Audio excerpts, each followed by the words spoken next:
What's going on, everybody? Appreciate you guys pulling up this morning, man. God bless each and every one of you guys. We have an excellent show today. And we got the Beale Street Flippers out. We got tourists out. We got people walking around. Looks pretty safe to me. I don't know why we need the National Guard, but, I'm all for making things better as far as making it safe for all of us. But really, I feel like it's hyper sensationalized, to be quite honest. Crime is everywhere. Why Memphis got to be at the top of the list? I'm just saying, seems pretty safe to me. I'm walking freely, living my life, making my way downtown, walking fast. They just need to be trying to go free Palestine. Why the fuck are they coming to Memphis for? They got bigger shit to worry about. Trump, what's going on with Ukraine and shit, Russia and China and Germany and all that? What's going on? Why don't y'all worry about Memphis? Lost. Then we're gonna have to worry about these fuckers being in the lines at all our food places and shit, trying to try food and shit. And an authorization to send what he calls a federal task force to a city along Arkansas's border. He says it will be similar to the multi-agency federal action in D.C., which included deploying the National Guard. Nicole Valdez is in Memphis, Tennessee, and shares how locals are feeling about the federal help.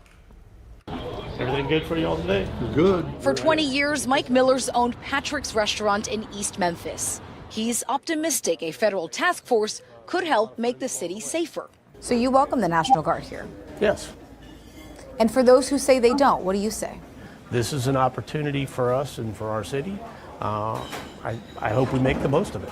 Mayor Paul Young is against it. I want to be clear. I did not ask for the National Guard, and I don't think it's the way to drive down crime. The Trump administration has already deployed Guard troops to Los Angeles and Washington, D.C. on a so-called mission to clean up crime.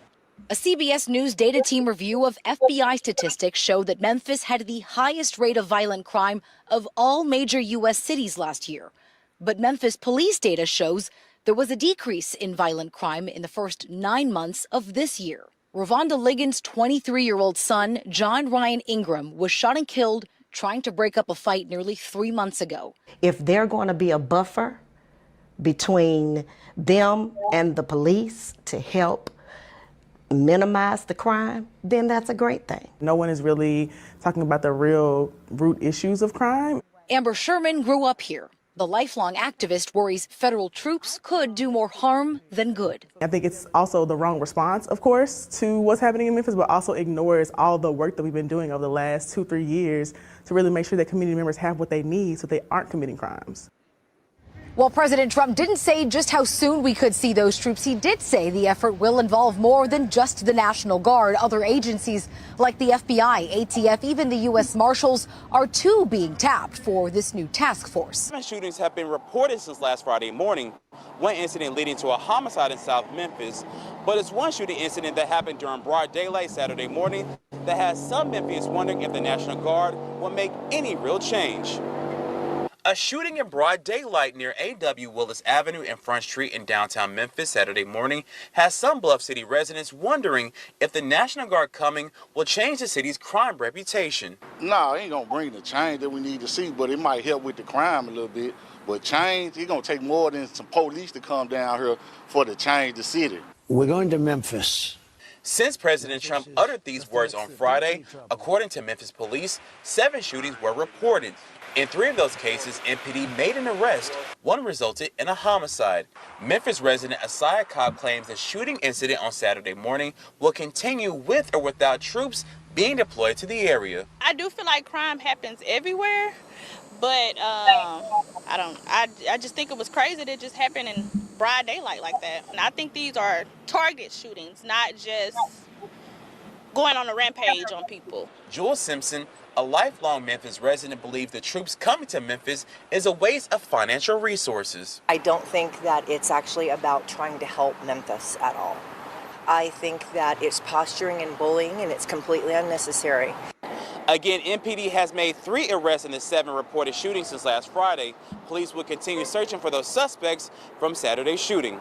Memphis, I think I've said that before, and as you all know, there is a plan for the National Guard and other federal law enforcement to come to Memphis under some crime reduction plan that Trump is trying to put in place. And there's been a lot of discussion about that and a lot of talk about that, including a lot of criticism, I think warranted criticism of the mayor, who has seemed to be a little too willing to go along with this plan. But I want to provide a different perspective. Memphis is a place that is all too familiar with political violence, right? It is the place, unfortunately, where Martin Luther King was assassinated. And the people who live in that city, particularly our elders, remember that assassination, and they remember everything that happened afterwards, including the National Guard coming to the city of Memphis.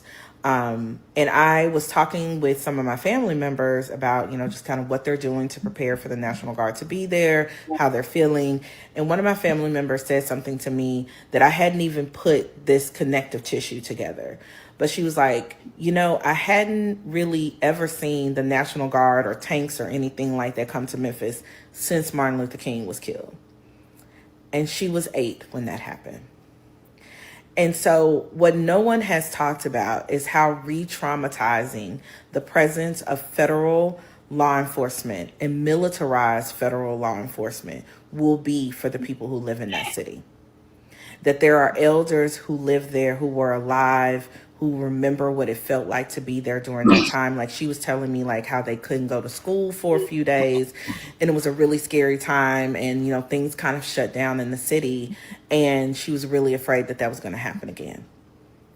And it just made me so sad, because why should my family, why should my elders be subjected to that type of trauma again so that someone can feel like a tyrant and a king?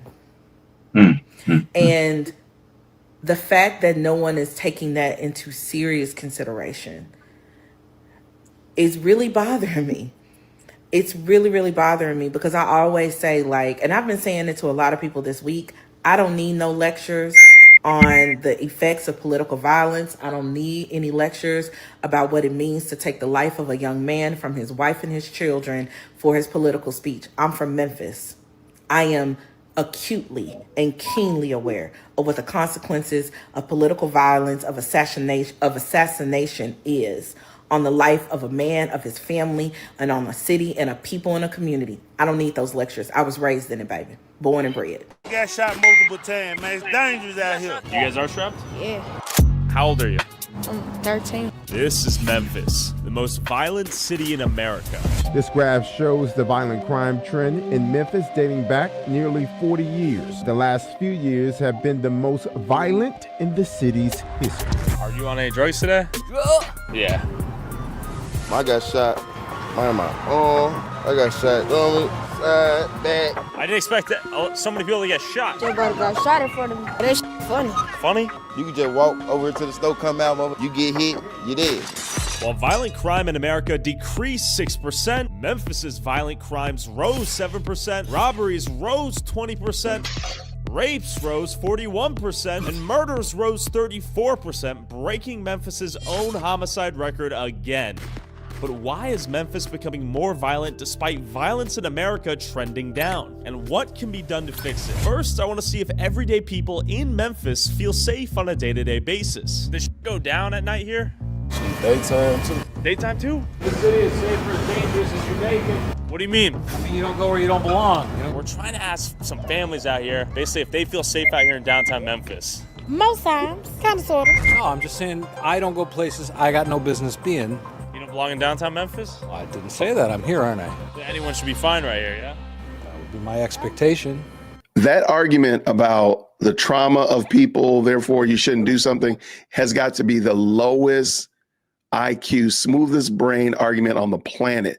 Like her argument, her brain is smoother than my head, because if the argument is 50 years ago, your aunt was traumatized because she saw tanks after MLK. What about the people that just watch these young YNs running up and down the street playing Call of Duty in real time? Does that not traumatize people? Does that woman, that's son was deleted 3 months ago, is she not traumatized? Is a woman? I mean, come on, that's just silliness. Yeah. So don't send help because my auntie might have repercussions of when she couldn't go to school when she was 8. Say that out loud for yourself. Okay, I just took notes, and I'm just going to go over my notes real quick, and then I'm going to get out of here. First video, the guy was wandering around the street looking with the fat tongue. That dude, do that at 3 o'clock in the morning and show me what happens. Live stream you walking in that same place, 3 o'clock in the morning. I'll tune in to watch and I'll have 911 on speed dial. Next, the dude, the YN talking about Memphis versus the world. It's possible the dude has smoked his brain out. It's very possible that his brain was smoked out. This is your brain on weed.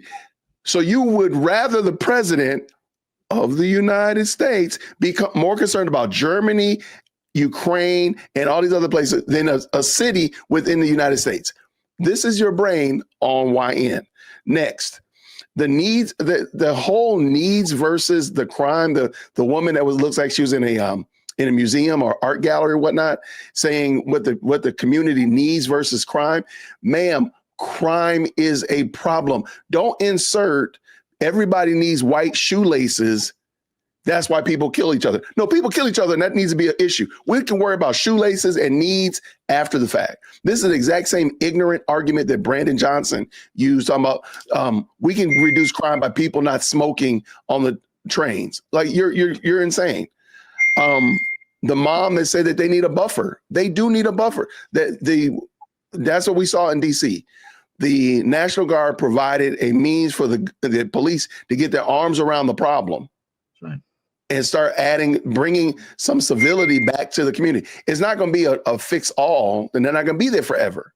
But why not work with them to get it under wraps? Because I see a lot of people doing this. They see the government and they don't see themselves as a role in helping to take care of their community. They just sit there with their thumbs twiddling, watching the government stumble and fall, saying, see, they ain't doing anything. Then they see the president come in and say, oh, no, see, he's trying to militarize the city, but you're not doing anything yourself. That dude with those gold teeth, I thought it was very interesting. He said it's not going to, what did he say? It might reduce the crime, but it's not going to change anything. And the very last thing I'm going to say, and I'm going to go ahead and put myself in timeout. Was it not funny that they were talking to that white woman and y'all, what did y'all call her? A towel, that old white liberal? Yeah. Was it not serendipitous that she was at a gas station? Yeah. I bet you $10 she doesn't live in the area that they're talking about. They probably met her over at a Whole Foods gas station, and she on her way to the nice, safe side of town, talking about what black folk don't need. Y'all make that make sense? I'm out of here. Okay, so there is a pervasive fallacy that has been going on let's say 40, definitely 40, possibly 50 years, that crime is tied to sociological factors like poverty, racism, and the reason for that is something that Dinesh D'Souza would call a meta lie. Mm-hmm. The reason we are not able to fix crime is because we have tied crime to sociological conditions. The way you remedy sociological conditions is by managing the environment in which those conditions appear. That is not the way you reduce crime. Crime is antisocial behavior. And it wasn't very long ago when we used to characterize criminals as antisocial people. Right. You do not remedy antisocial behavior with managing sociological conditions, which is why in these blue cities, every place they have tried to send a social worker and a psychologist, and they've tried to say education in the schools and use all of these sociological management of these sociological conditions, crime continues to rise, and it becomes more pervasive, and it becomes more deadly and more dangerous. Because it is not stopped, and that which that isn't stopped continues. We all know the laws of physics say if you don't, anything in motion will remain in motion until acted upon by an equal and opposite force. Using sociological methods to handle antisocial behavior is not acting with an equal and opposite force. What is, in fact, an equal and opposite force is punishment. Punishment deters and punishment stops crime. And we rarely see in these blue areas where there is as large, widespread adherence to this type of psychology, we rarely ever see people extol the virtues of punishment. Punishment is virtuous. It is virtuous to punish the few so that the mass can live safely. That is a virtuous thing to do. What they think is virtuous to do is to hand out lunches and to read and have story time and to start and to up everybody's food stamps and to pay everyone's rent and all of this management of these sociological conditions and factors that persist in these places never mitigate crime. The only thing that mitigates crime and has mitigated crime since the history of human beings, this has never changed. Since the history of human beings is punishment. Antisocial behavior must be met by the equal and opposite force, and that is punishment. It is a fool's errand to hand out food and to give all of this love and support in the name of trying to reduce crime. Excellent. Excellent. I think the brother with the gold teeth, I think what he was saying is, yes, it would stop the crime, but it won't change anything. What he was talking about was the mindset of the people. The people in Memphis and a lot of these other places in these communities that aren't great, they got a heart problem. They got a heart problem. They don't, they don't fear death and they don't care about life. We hear about it here in Baltimore City. They don't fear death and they do not care about the sanctity of life. And I think that's what he was talking about. He's like, yeah, it'll cure the crime, but it's not going to change the mindset of these people. And until that happens, I mean, we're probably going to continue to have the same type of behavior in these communities. Crystal, I know you wanted to go. We'll allow you to go. Yeah. I was saying exactly what I have a list here, so I want to go through this list. Jason said it, and I agree because I was watching that man record and talking about it's safe here. I don't know what you're talking about, sir. Stop it. Because you're gonna sit down there when everything is safe. I'm sure I saw a cop around there. You gonna say it's safe? You gonna say that now? Please do it when it's dark. Do it when the cops is not around, and tell me how you feel then. Let me know how that works out. Hey, Crystal, it looked like it was about 9 o'clock in the morning there as well. It looked like like, do better. Why? Like, stop acting like we don't have common sense around here. See, that's that Democrat mindset. But I ain't gonna go there. The YN, I'm not. Listen, he looked like he was higher than a kite. So I wasn't even listening to anything he was saying because nothing he was saying was making sense. He was higher than a kite. Let's be real. The mayor, I'm glad somebody put in the comments that the mayor said he doesn't agree with it, but he's going to accept it. He better, because if I'm not mistaken, I was just checking here. The mayor was a victim of an attempted kidnapping. So clearly crime is a problem when they had to stop someone from kidnapping you. That is clearly a problem. You need help. So to sit down here and say we don't need the help, but the mayor was like literally the person got to his house. The person had a taser, gloves, and duct tape and everything and rope ready to take the mayor. Come on now. So don't say you don't have we don't need it when people are actually about to take you away. The activist said that they've been working on this for years. So you said you've been working on this for years and y'all have now become number one in crime. What does that tell you? Clearly what you've been doing has not been working. So to make that statement, you sound Ask per Celeste make a statement. Ridiculous. The man, and I agree with what you were saying about the man with the gold teeth, because the thing is they walk around with a reprobate mind. They want to celebrate this lawlessness. That guy was interviewing, and that was a 13-year-old. Spare the rod, spoil the child. That is why that is why there are 13-year-olds running around with hoodies on, masks on their face, committing crimes, talking about they're gonna pop this person, pop that person, because nobody ain't popped them. Like somebody should have been dealt with them. I'm telling you, growing up as a child, I could not be cutting up like that because I wouldn't have been able to sit down. Let's be real. I couldn't do that. But these kids, they're just running amok all over the place and no one is training the child. And lastly, Miss MLK trauma. Ma'am, that is the dumbest thing I've ever heard in my life because people love to pull that MLK card. I just had somebody here. You know why I got TikTok up over here? Going to pull the MLK thing on me. Stop pulling MLK. You think MLK is like a buzzword, and I'm supposed to say, whoa, whoa, whoa. They said MLK. Let us stop now because they pulled the MLK. Stop. You're trying to tell me that your grandma can't go to the grocery store and pick up something without ducking bullets, and that's not traumatic to her? Your auntie cannot go to the salon and get her hair done without ducking bullets, and that is not traumatizing to her. Your sister can't walk down the street without being afraid of SA happening to her, and that's not traumatizing to her. But the troops coming because of what happened during MLK, that's the trauma that you're worried about. Do you Not making again, sense. the reprobate mind? And that's why the man said that the mindset, because this is the thing, they are arguing against help. So that's to tell you the mindset that they have. Because yes, help will come in, they will do what they need to do, but these people, they want to stay in the gutter. That's the truth. They want to stay in the gutter, and that's the problem. Until they get out of that mindset and want something better. And the thing is, I'll give it one step further, and it's because the help is coming from Donald Trump, because they're racist in themselves, because that's right, because they don't like Donald Trump, because he's Donald Trump, he's MAGA.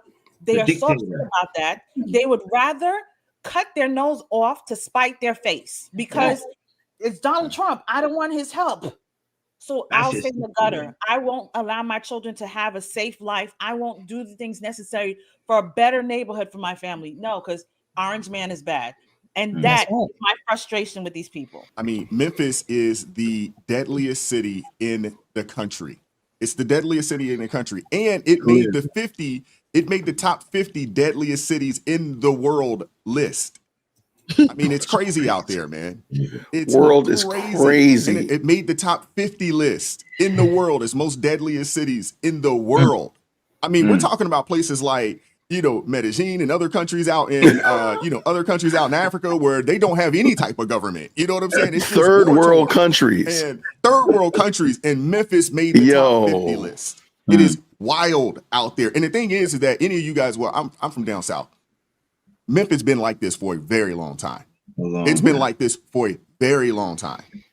It just, for whatever reason, because it's Memphis, it hadn't really made the, hadn't really got, made the national stage because it's Memphis. And I think a lot of it has to do with the fact that the city is probably like 80% Black.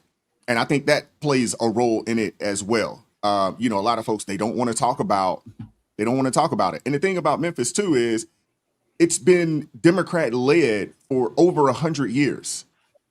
From the mayor, city council, school board. I mean, it's been a Democrat stronghold for a very long time. Not the dog catcher, child. Okay.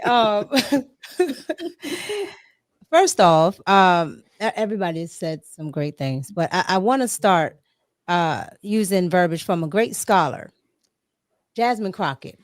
She said, just because you commit a crime doesn't mean you're a criminal. All right. And I want to start out with that because that is her constituents and most Black and brown, because they always like to attach brown to it. So, okay. But that is the mindset of most of these cities. Okay. And so when you have that mindset, you cannot correct these people. You cannot correct it. So I have a little list of things that I saw. So first, I want to get into Saucy Santana at the beginning, okay? Because Saucy Santana knows absolutely that if you go out there at night, it's going to be different, especially for him, okay? He sounds exactly like the white liberals here in DC. Because I grew up in Upper Northwest DC, right? Which at the time that I was growing up, it's affluent, okay? It's close to Georgetown, and it's where all the white liberals actually lived. They didn't live on the other side. They didn't live on east of the river, right? They didn't live in Southeast, and so their experience is different. But now, because you have a different generation, you're actually seeing people say, okay, yeah, I don't want to live like this. I don't want to just use the excuse that racism and this and that and the third. But those voices are never heard. In DC, it's tons of people that are speaking out. But they don't play those on the news. They play the white liberals downtown. They play the race baiters, the Antifas. They play all of those. Okay, they go and get Don Limon to go outside and talk to certain groups of people. They don't talk to actual people on the east side of the river because they know the response that they're going to get. Second, I want to approach the whole the crime is down situation, because when you talk about the crime is down from what? From 1,000? Because if I had 1,000 murders and I mean it's down to 800, the crime is down. The crime is absolutely down. But it's absolutely atrocious that 800 people died in my city. And so they're playing semantics because, like I said, they understand that people don't understand that. Instead of saying how many people died per year, they'll go and say, well, it's 18% less than last year. 18% from what number? What is the actual number? Come on, Mika. Right? Okay. That's the other thing that gets on my nerves. Number 3, the Let Freedom Ring lady and her aunt or her grandma. Those though I love elderly people to death because I grew up with my grandparents, right? Because my parents were young. But I'm going to tell you right now, that generation, black and white, I can't wait until we don't have to listen to that. And I'm going to tell you why I say that, right? Because when people hear it, it gets jarring. But the reason why I say that is because there's such a trauma there that you literally can't get past it on both sides. And they use that to fuel the rest of the generations, right? That woman said, well, why does my grandmother have to deal with it? Ma'am, you've never dealt with the National Guard in that way. Every generation has something different going on. So with that being said, you can't use your grandmother's generation to speak to something. And that's what I don't like. She's using her grandmother's generation to speak to this generation when this generation hasn't gone through nearly a fraction of any of that. And so to use that to try to talk about the National Guard instead of using for what it can actually do to help right now is just disingenuous. It's that argument period is disingenuous to me. Jasmine Crockett's son, I don't know why he took that long of a pause in between every time he talked. He had to take a breath. Like that's a serious lung problem. But here's the problem that I have with it.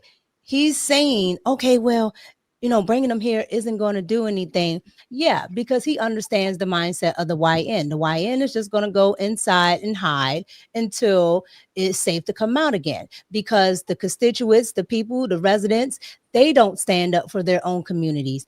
I can police you to death, but if you don't police yourself, if you have no integrity in your own communities, where if somebody drops a piece of trash, it's not your trash, but you still pick it up because you care about your community. It's the same with the people. So my thought process to Donald Trump is let them be.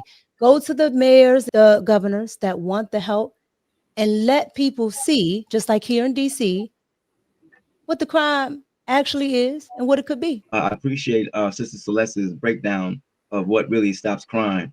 And I think that you have to understand that the Democratic city rulers don't want crime to be stopped. So they won't follow the proper process, because when they can claim they have a crime problem, they have a reason to ask for a lot of money.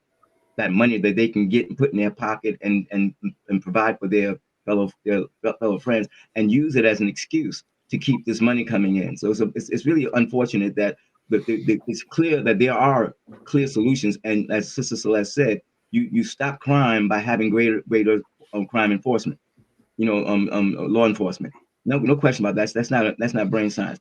But I will mention two of the people that was in the program. The brother was saying that Trump ought to go to another country and take care of it, and take care of them. It's because he was a criminal. He's a criminal in Memphis. He don't need nobody coming over there trying to stop him doing his crime. So that was the logic of what he was saying. And then the brother that had the gold teeth that was talking about I don't see nothing going on here. Remember, the criminals do their dirt mostly at nighttime. By morning time, they sleeping. They're tired. So next is going to be probably the safest time during the day. So I thank God for you guys. Again, it's sad that so many people are willing to drink the Kool-Aid and pretend like they don't know what's going on and that Trump, that orange man is bad man. Other than everything else that Sister Mika said, I don't think Trump should abandon him, because this is his time in office. He has responsibility. He need to take them, go in there and straighten things out and let people see what it could be if they will let the right people in politics do their job in those cities. Yeah, I agree with that. I want to hear from you guys in the comment section. What are your thoughts? Like, share, subscribe, turn the notifications on to all so you never miss an upload. Join the ARP family. Buy your brother a coffee. Link in the description box below if you'd like to support the channel. I appreciate the love and support. Join us Monday through Friday, 9:30 a.m. Eastern Standard Time for ARP in the morning. Keep God first. Stay prayed up. We'll catch up with you all next time. Peace.